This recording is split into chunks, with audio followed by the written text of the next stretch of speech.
On a storm-lashed Tuesday night, Caleb Monroe discovered two strangers collapsed outside his garage, a battered woman and a silent boy who clutched her hand like a lifeline. No identification, no explanation, just terror etched in their eyes. He intended to help for one night, maybe two.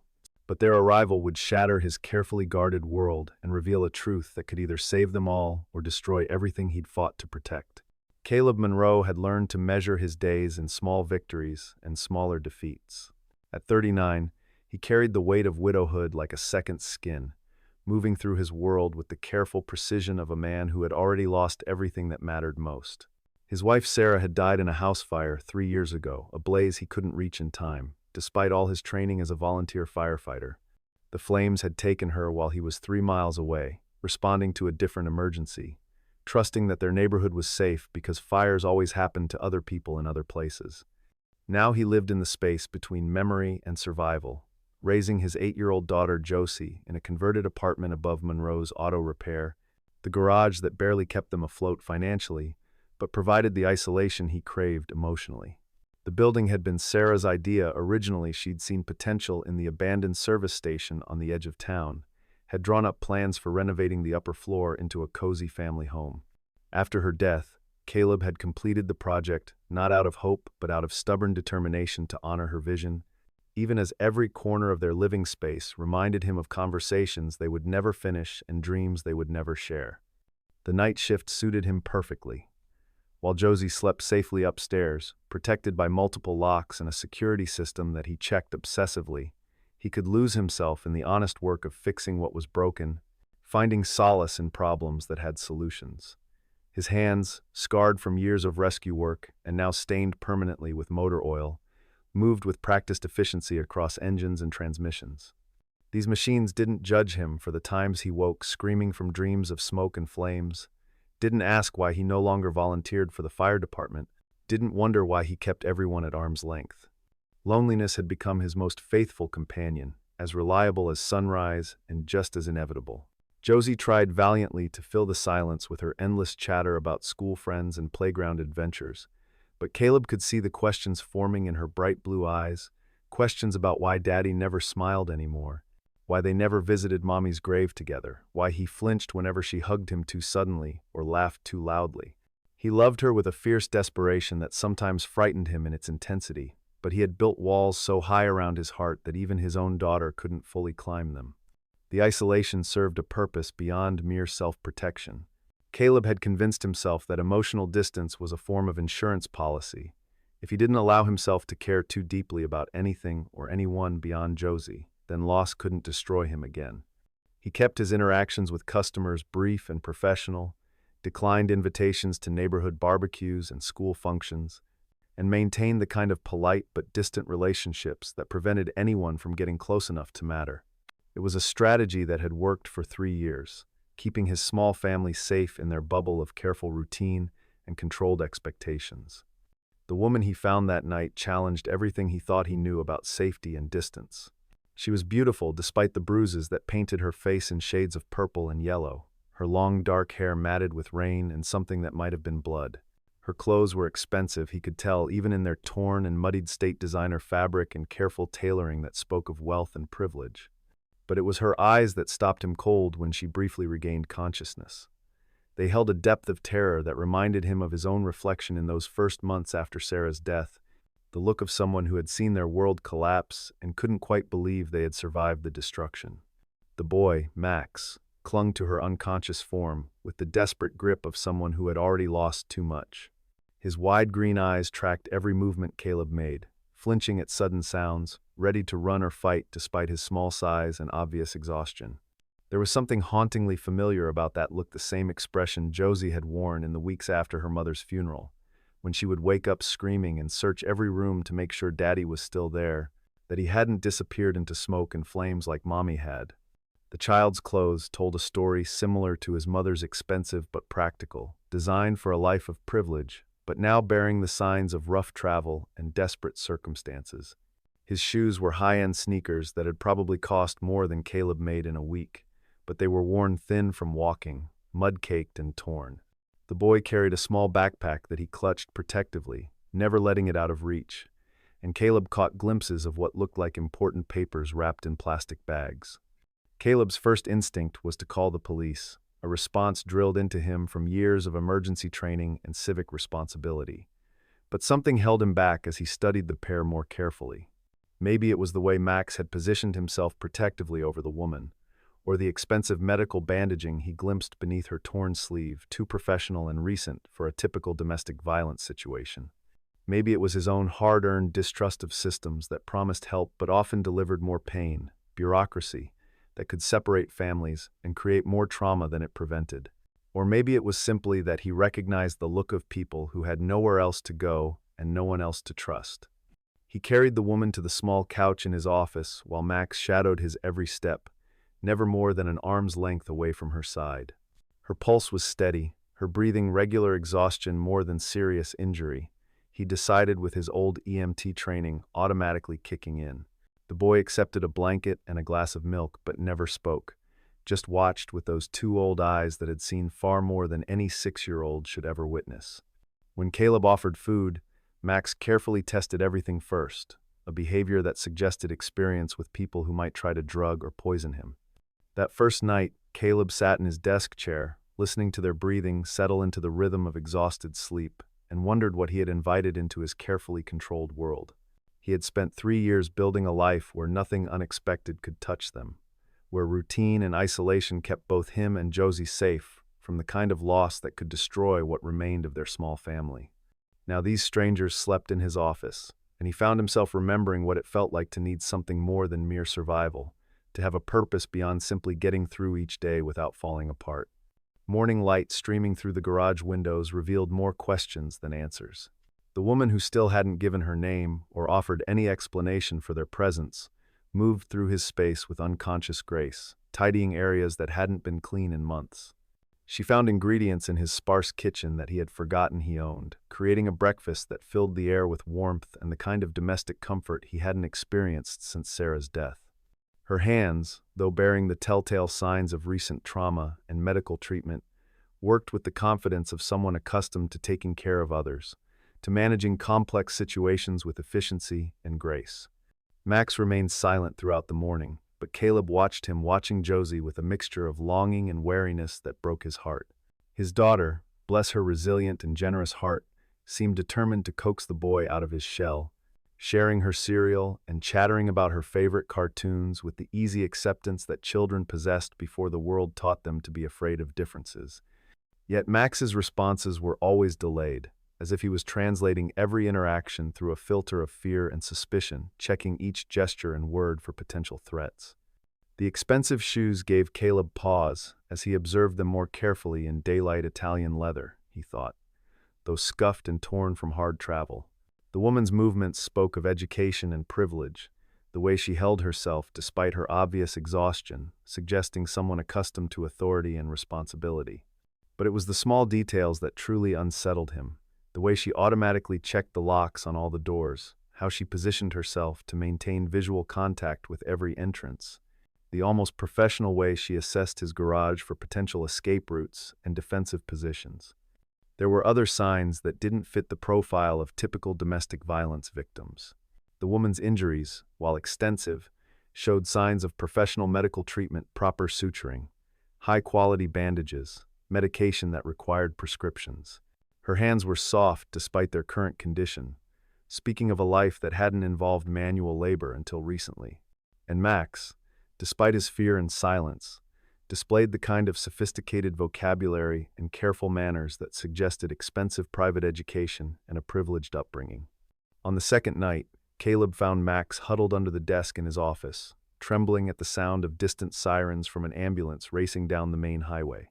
The boy's panic was absolute and primal, his small body shaking as if the sound itself could physically harm him. It took 20 minutes of gentle coaxing before Max would emerge from his hiding place, and even then he remained pressed against the wall, eyes darting toward the windows as if expecting pursuers to appear at any moment. The terror was too specific, too practiced. This wasn't a child's general fear of loud noises, but someone who had learned to associate sirens with immediate danger. The woman, Elena, she finally whispered when Caleb brought Max a warm cup of cocoa and sat patiently beside them, moved to comfort the boy with practiced ease. Her voice, when she finally spoke, carried the refined accent of East Coast privilege, but underneath lay something harder, more desperate. She sang softly to Max in what sounded like a lullaby, but Caleb caught fragments that chilled him. Something about helicopters and needles, about men in white coats who made people disappear, about staying quiet and staying hidden until the danger passed. Sleep eluded Caleb that night as his mind raced through possibilities and implications. He found himself researching missing persons reports on his ancient computer, though he wasn't sure what exactly he was looking for. The woman was clearly educated, probably wealthy based on the remnants of her clothing and her unconscious bearing, and the boy showed signs of trauma that went far beyond typical domestic abuse. But it was Max's whispered words from the night before that haunted him most. "I don't want to go on the helicopter anymore. I'm scared they'll give Mommy more shots." His old contacts from the fire department proved useful in ways he hadn't expected. Danny Rodriguez, now working dispatch for the county sheriff's office, owed him more than one favor from their volunteer days when Caleb had pulled him from a burning warehouse. A casual conversation about missing persons and recent cases led to information that made Caleb's blood run cold. Elena Ward, wife of recently deceased oil heir Marcus Ward, had been officially declared dead in a helicopter crash in Texas 3 months ago, along with her 6-year-old son Maxwell. Yet here they sat in his garage, very much alive and very much terrified.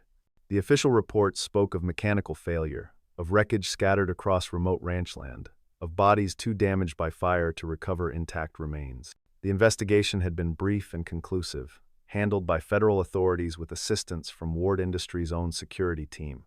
But if Elena and Max had died in that crash, then who were the people sleeping in his office? And why was someone so determined to convince the world they were dead? The pieces began forming a picture that terrified him more than any fire he had ever fought. Marcus Ward's death 6 months earlier had been ruled accidental, a diving incident off the coast of Florida, though rumors in financial circles suggested the young heir had been investigating irregularities in his family's oil empire.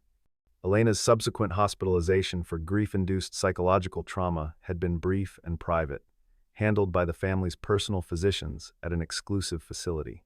And now, according to official records, both she and her son had perished in what was being called a tragic accident. But accidents, Caleb knew from his years fighting fires and responding to emergencies, rarely came in such convenient timing. Someone wanted Elena and Max Ward dead, and they wanted the world to believe they had succeeded. The question that kept him awake, staring at the ceiling and listening for any sound that might indicate danger, was whether helping them would save their lives or seal all their fates. Elena's confession came on the third night, delivered in whispered urgency while Max finally slept peacefully beside an exhausted Josie. The truth was more complex and dangerous than Caleb had imagined, a story of corporate conspiracy and murder that reached into the highest levels of American business and politics. She wasn't just the grieving widow of an oil heir, she had been the operational mind behind Ward Industries' day-to-day management, the MIT-educated engineer who had discovered the massive money laundering scheme running through their offshore drilling platforms and international subsidiaries. Marcus hadn't died in a diving accident, Elena revealed with quiet desperation. He had been murdered the day before he planned to expose his own family's criminal enterprise to federal investigators. The diving trip had been suggested by his uncle Richard, who had arranged for faulty equipment and a remote location where accidents could happen without witnesses. Elena's hospitalization hadn't been for grief, it had been a sophisticated imprisonment, drugs administered to keep her compliant, while the board of directors arranged for her permanent disappearance and the transfer of Max's inheritance to more manageable hands. The helicopter crash had been their final solution, a way to eliminate both Elena and Max while claiming the inheritance through Marcus's uncle, who was already positioned to take control of the company. Elena's escape had been possible only through the help of a psychiatric nurse named Maria Santos, who recognized the signs of forced medication and illegal detention. Together, they had staged Elena's death during a planned transport, using a combination of Elena's inside knowledge of corporate security and Maria's access to medical records to falsify the crash reports. For 3 months, they had lived as ghosts, staying ahead of private investigators and corporate security while Elena gathered evidence of the conspiracy that had destroyed her family. She had hidden copies of financial records, communication logs, and documented proof of the money laundering operation in safe deposit boxes across multiple states. But Maria had been caught 2 weeks ago, arrested on fabricated charges that would keep her silenced in federal prison, and Elena knew it was only a matter of time before their location was discovered. Caleb listened to her story with the growing certainty that his quiet life was about to explode in ways he couldn't control or prevent. He had already lost one family to circumstances beyond his control. Now he faced the choice of risking what remained for people he barely knew but had come to care about. But as he watched Max sleep peacefully for the first time since arriving, and saw the hope flickering in Elena's eyes as she spoke of justice for her murdered husband, he realized that some choices made themselves. The decision became inevitable when the first corporate hunter arrived at his garage the next morning, disguised as a customer needing transmission work. The man was professional, polite, and utterly terrifying in his casual assessment of the garage's layout and security measures. He paid for a service he didn't need with crisp $100 bills, asked detailed questions about Caleb's family and business history, and left behind a business card made of gold-plated metal, bearing only an oil derrick symbol and a phone number that Caleb was certain led nowhere safe. That afternoon, a second visitor arrived, a woman in an expensive suit who claimed to be conducting a survey about local businesses for the Chamber of Commerce. She photographed the garage extensively, noted the location of all entrances and exits, and displayed the kind of tactical awareness that suggested military or law enforcement training. When she left, Caleb found a small electronic device attached to the underside of his desk, a listening device so sophisticated that he almost missed it despite his paranoid searching. That night, his world shifted from sanctuary to battleground, the illusion of safety he had built around his family crumbling with terrifying speed. The attack came with surgical precision, designed to send a message rather than inflict immediate harm. Caleb discovered the break-in when his ancient security cameras showed footage of someone moving through his garage with night vision equipment, searching methodically through his files and computer system. His laptop had been compromised, every email and search history copied, his financial records downloaded and analyzed. They had been thorough and professional, leaving no obvious signs of disturbance but making sure he would know they had been there. But the real message arrived on Elena's phone at exactly midnight. A text containing a single photograph of Josie walking out of school, followed by coordinates and a simple ultimatum: game over. Bring the boy to these coordinates by midnight tomorrow, or Josie won't make it home from school next week. We know where she goes, who her friends are, what route she takes home. End this now. The rage that consumed Caleb was unlike anything he had experienced since Sarah's death, a fury so pure and consuming that it temporarily burned away his fear and grief. These people had crossed the one line he had thought was sacred, had turned his daughter into a target, had violated the one boundary he had never expected anyone to cross. Elena found him in his office, hands shaking as he stared at the photograph, and for the first time since her arrival, she saw the firefighter he had once been, the man who ran toward danger when everyone else ran away.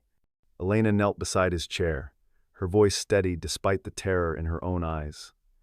I won't let them hurt Josie because of us. We'll leave tonight, right now. You'll never see us again, and they'll have no reason to threaten your daughter. But Caleb was already moving beyond fear into the cold calculation that had once made him effective in emergency situations. No, he said quietly, his voice carrying the same deadly calm he had used to coordinate rescues in burning buildings. We end this. Tonight. The plan began forming with the kind of desperate clarity that came from having nothing left to lose and everything to protect. Elena's knowledge of Ward Industries' security protocols, combined with Caleb's understanding of tactical thinking from his firefighting days, created possibilities that neither could have achieved alone. They would give the corporation exactly what they wanted: a public transfer of Max Ward to his legal guardians, but they would do it in a way that exposed the entire conspiracy to the light of media attention and federal investigation. Elena's revelation came as they planned their counterattack, delivered with the quiet intensity of a confession that had been carried too long. Caleb, she said, studying his face in the dim light of the garage office, I know you. You probably don't remember it was 8 years ago, the oil platform explosion off the Alaska coast. I was there as part of an inspection team when the rig caught fire. The memory hit him like cold water, sudden and overwhelming. Alaska, his last major deployment with the volunteer firefighting unit before Sarah's death.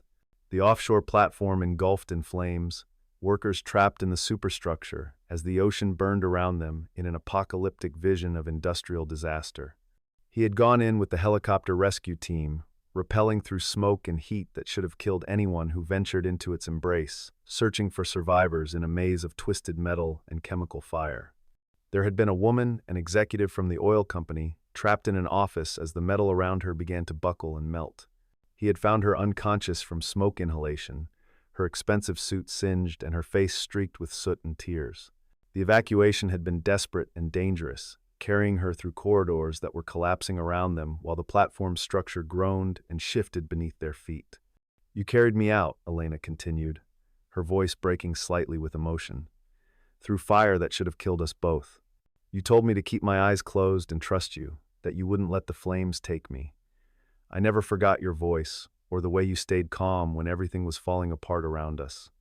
Caleb stared at her, seeing past the bruises and fear to the face he had glimpsed only briefly 8 years ago, streaked with soot and tears as he had carried her to the evacuation helicopter.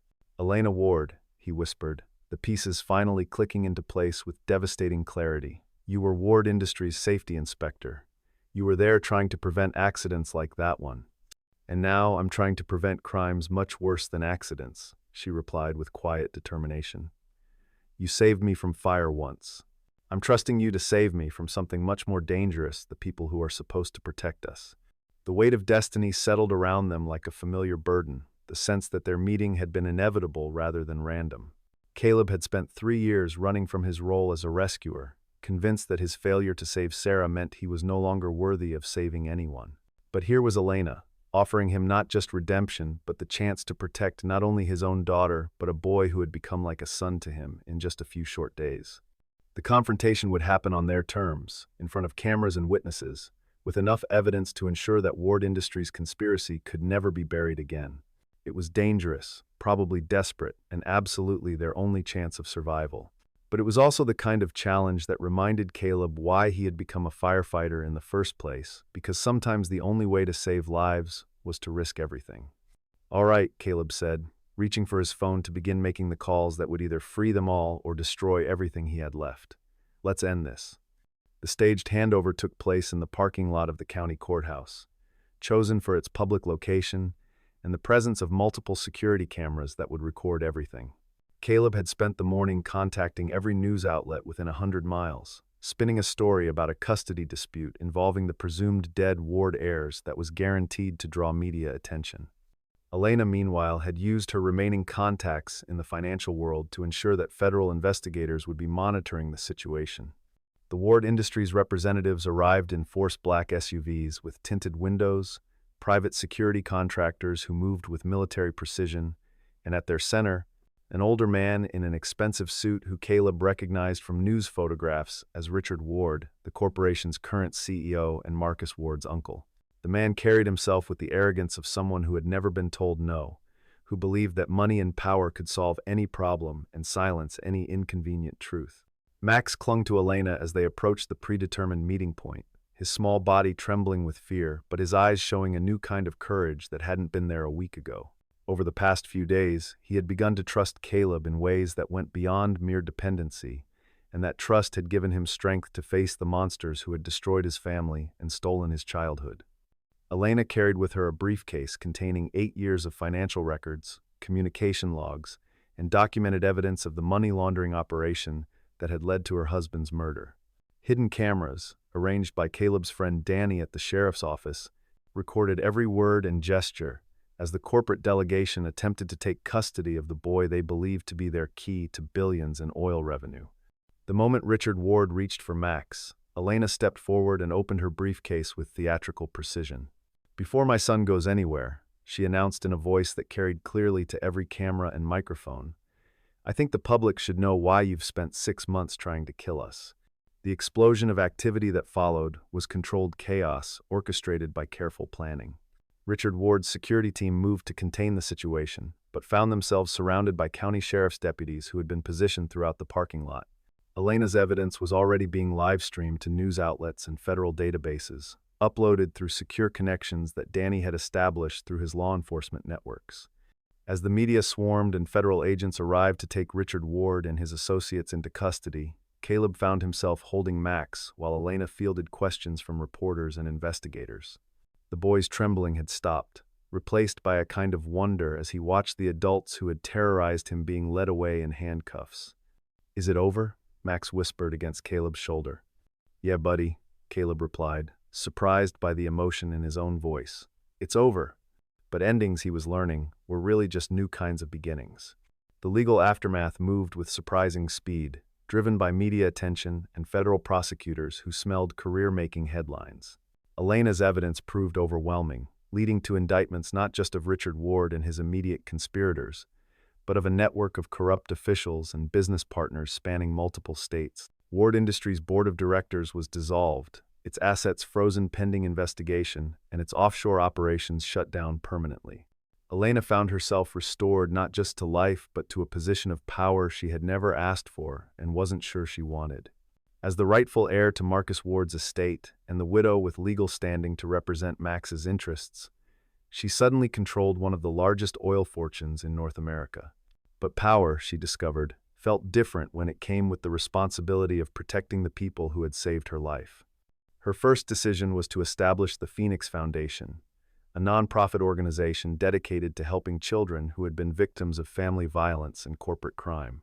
The foundation's headquarters, she announced to a bemused press corps, would be located in a converted garage in a small town that most of them had never heard of, under the operational guidance of a former firefighter who understood better than anyone what it meant to rescue people from impossible situations. Caleb initially resisted her offer to buy the garage, uncomfortable with accepting what felt like charity despite the genuine affection that had grown between them. But Elena's proposal was more complex than simple financial assistance.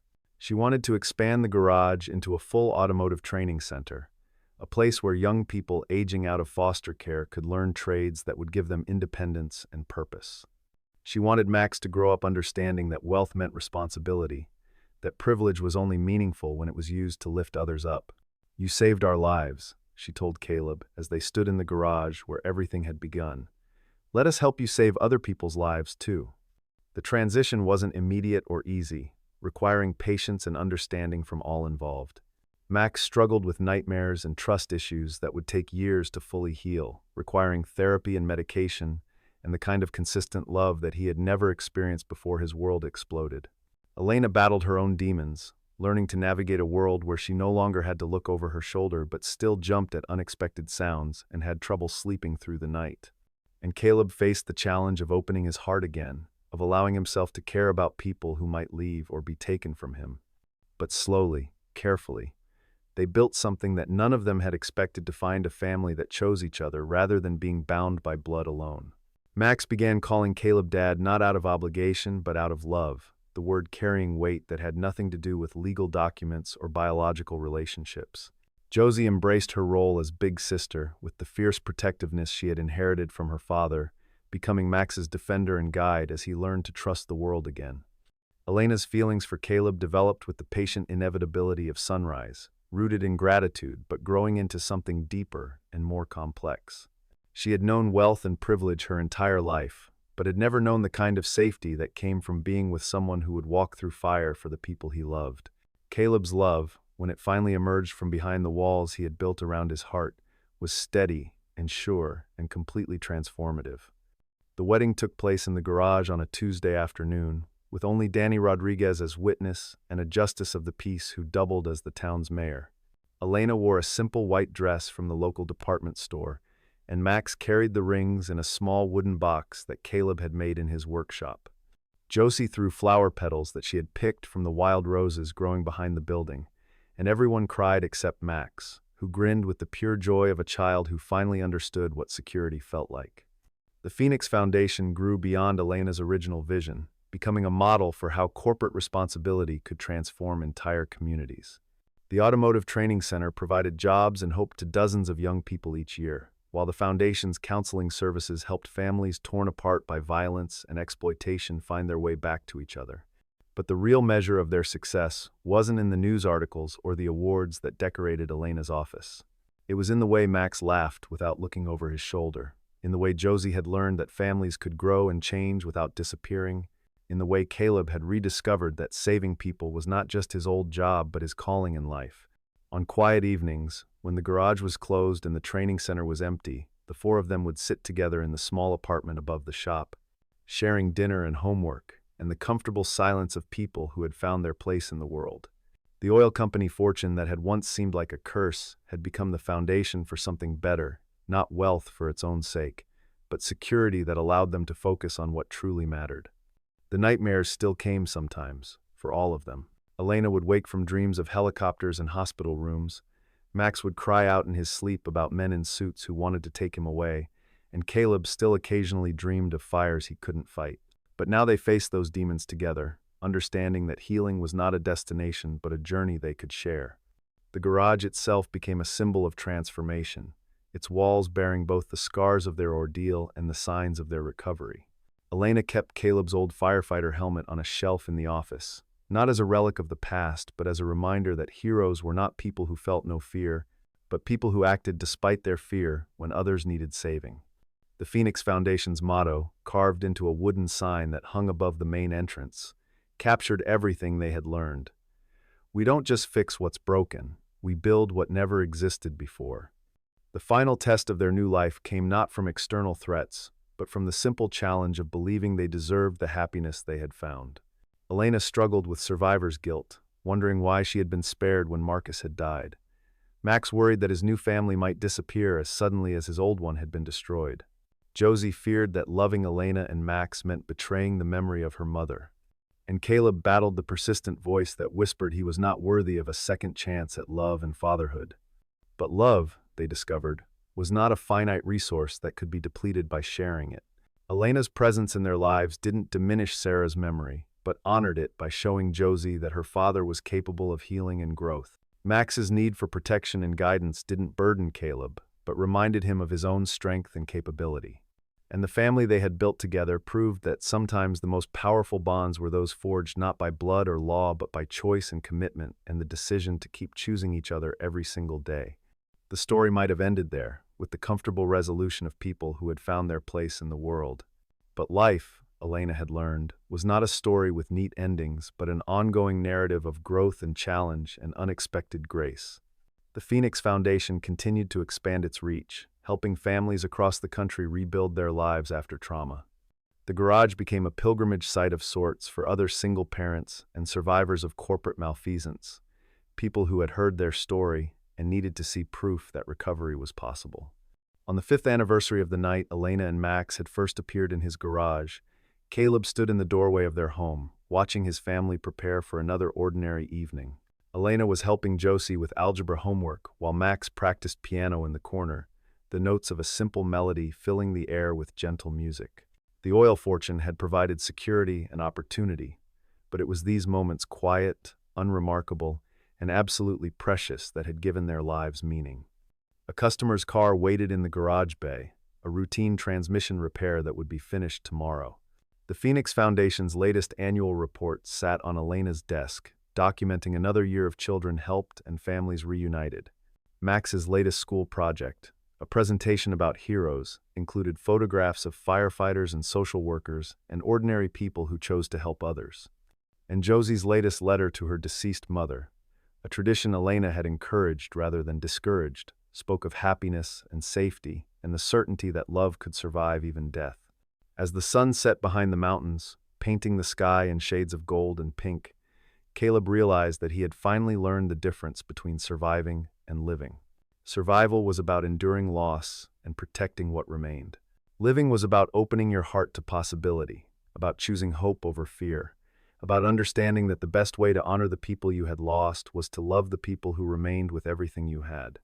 The garage lights came on automatically as darkness fell, illuminating the sign that bore both their names now, Monroe and Ward Automotive and Phoenix Foundation. It was a small business in a small town, serving a community that most of the world would never notice. But it was theirs, built from ashes and sustained by love, proof that sometimes the most powerful transformations happen not in boardrooms or courthouses, but in the quiet spaces where broken people chose to heal together. Elena found him in the doorway, slipping her arms around his waist and leaning against his shoulder. "What are you thinking about?" she asked. "Just this," he replied, gesturing toward the scene in front of them. "All of this. Any regrets?" Caleb considered the question, thinking of the night 5 years ago when two strangers had appeared in his garage and changed everything he thought he knew about family and safety and the possibility of second chances. "No," he said finally. "No regrets at all."